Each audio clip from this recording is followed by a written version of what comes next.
जाने माने पत्रकार हैं। देवकी जी, आपका स्वागत। तो पत्रकारों को एक बीट मिली हुई थी, कोई मुझे बता रहा था प्रिंट में और टीवी में कि मंत्रिपरिषद विस्तार कब, ये बीट मिली हुई थी।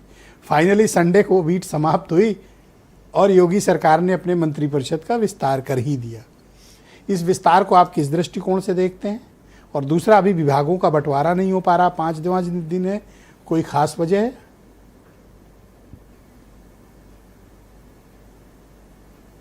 देखिए, मैं पहले दूसरे सवाल का जवाब आपके देता हूं। दूसरे सवाल का जवाब ये है कि विभागों का बंटवारा आज मुझे लगता है कि रात तक या कल सुबह तक आपको सूची मिल जाएगी। उसकी वजह है, देखिए, आज अमित शाह जी से और नितिन नवीन जी से योगी आदित्यनाथ जी का डिस्कशन हो चुका है और ये बड़ी स्वाभाविक सी बात है कि चुनाव चूंकि भारतीय जनता पार्टी का केंद्रीय नेतृत्व लड़ता है, तो इस वजह से बीजेपी में कोई भी बदलाव होगा, कोई भी चेंज होगा तो बिना केंद्रीय नेतृत्व के मुझे लगता नहीं कि होता है। ये दिखता जरूर है कि योगी जी कर रहे हैं, लेकिन योगी जी और केंद्रीय नेतृत्व दोनों के बीच समन्वय से होता है। तो केंद्रीय मंत्रिमंडल का जो विस्तार हुआ है, जिसमें 6 नए मंत्री शामिल किए गए हैं, 2 को प्रमोशन दिया गया है, मतलब जो कोटा है 60 का वो पूरा हो गया है। उसमें मंत्रिमंडल की जो सूची है, कौन कौन किसको किसको क्या क्या विभाग मिलेगा, वो मुझे लगता है आज रात तक आ जाएगा या कल सुबह तक हर हाल में आ जाएगा।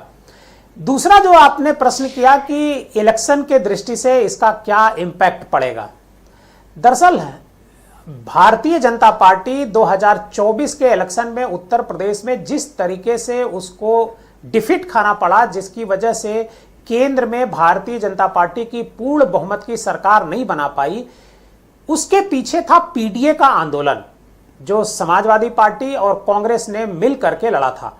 और यही एक वजह थी कि बीजेपी जो मैजिक नंबर है वहां तक नहीं पहुंच पाई। और उसी जो वहां दर्द मिला बीजेपी को, वो 2027 में बीजेपी नहीं लेना चाहती है। वैसे जो क्या इस मंत्रिपरिषद विस्तार में उस दर्द की कोई दवाई है? बिल्कुल है, बिल्कुल उस दर्द की दवा मंत्रिमंडल के विस्तार में है। लेकिन मैं आपको कहूंगा कि मंत्रिमंडल का जो ये विस्तार है, ये मतलब मुझे आनंद नहीं आया, मजा नहीं आया। मजा किस वजह से नहीं आया कि अब इस क्या कोई नाच के दिखाए तब मजा आएगा? थोड़ा सा सर्जरी होनी चाहिए। और क्या कर दे? नहीं, सर्जरी जैसी सर्जरी होनी चाहिए थी वैसी सर्जरी नहीं हुई। एक तरीके की कॉस्मेटिक सर्जरी की गई। कॉस्मेटिक सर्जरी से चेहरा जो है ठीक हो जाता है, लेकिन उसका इंपैक्ट कम पड़ता है। तो इसकी चर्चा जो है पब्लिक में उतनी ज्यादा नहीं हुई जितनी होनी चाहिए थी। जब तक पब्लिक में चर्चा नहीं होगी तब तक उसका फायदा भारतीय जनता पार्टी को नहीं मिलेगा। तो बीजेपी ये चाहती थी, जब क्षेत्रीय समीकरण, जातिगत समीकरण साध लिए गए, क्यों ये तो नहीं ये हो बात पाया? कैसे मानी जाए कि जनता में इसका प्रभाव नहीं जाएगा? क्योंकि जितनी मोस्ट ओबीसी कम्युनिटी है उनको, दलित कम्युनिटी है उनको, जाट कम्युनिटी है उनको जोड़ा गया, ब्राह्मणों को भी एक सीट दी गई। तो कोशिश तो बीजेपी ने की ना कि सबको फिट कर दे। बिल्कुल कोशिश की, लेकिन बीजेपी ने दांव कहां चला है? दांव वहां चला है जहां बीजेपी 2024 के इलेक्शन में डिफीट खा गई। प्रधानमंत्री नरेंद्र मोदी जी का जीत का अंतर बहुत कम हो गया, तो हंसराज विश्वकर्मा को मंत्री बना दिया गया। क्या हंसराज विश्वकर्मा अब 2027 अरे विश्वकर्मा वोट इतने नहीं है बनारस में कि हंसराज, मोदी जी वोट लाएंगे कि हंसराज वोट लाएंगे? यही कह के आपने दयालु को मंत्री बना दिया था। रोज आप लोग दयालु करते थे और दयालु मंत्री बन गए। अब आप लोग रोज ये कहानी सुनाते हैं, बनारस से फिर एक आदमी बन गया। जैसे फतेहपुर है, फतेहपुर से कृष्णा पासवान जी को मंत्री बनाया गया। क्या इससे पासवान समाज जुट जाएगा? फतेहपुर इस वजह से बनाया गया क्योंकि वो सीट हार गए। कन्नौज में इस वजह से बनाया गया मंत्री क्योंकि वो सीट हार गए।